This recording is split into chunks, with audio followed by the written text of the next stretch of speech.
இவர் முதலமைச்சராக இருக்கட்டும், முதலமைச்சர் ஆயிட்டீங்க. நீங்க முதலமைச்சருங்க. யார் சார்? விஜய் சார் முதலமைச்சர் சார்.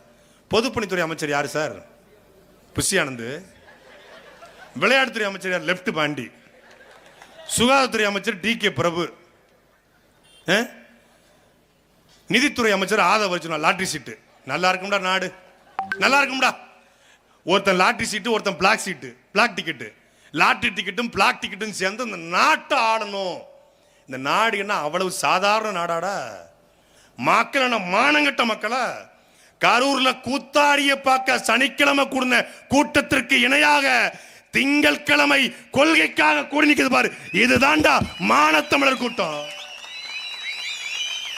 நாங்கள் யாரும் திரை பிரபலங்கள் கிடையாது, நடிகன் கிடையாது, கவர்ச்சி கிடையாது, விக்கும் கிடையாது. ஒரிஜினல் எப்படி வேணாலும் பண்ணலாம். விக்கு கிடையாது, டோப்பா கிடையாது, ஒரிஜினல் மேட் இன் தமிழ்நாடு. எங்களுக்கு பேச்சு, எங்களை பார்க்க கூடல. சீமான் தம்பிகள் உண்மையை பேசுவார்கள், சத்தியத்தை பேசுவார்கள், மக்களுக்காக பேசுவார்கள் என்பதற்காக கூடி நிற்கிறாங்க.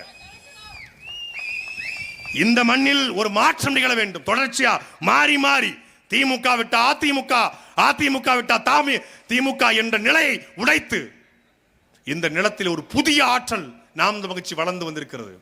நாம் மகிழ்ச்சி தேஞ்சிருச்சு, காணாம போயிடுச்சுங்கிறான். இந்த தேர்தல் களத்தில் தெரியும்.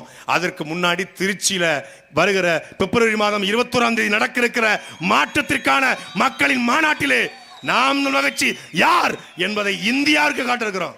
வா, நீங்க திமுக கூடிய மரியாதைக்குரிய செந்தில் பாலாஜி, அதிமுக கூடிய மரியாதைக்குரிய எம்.ஆர். விஜயபாஸ்கர் எல்லாரும் வாங்க.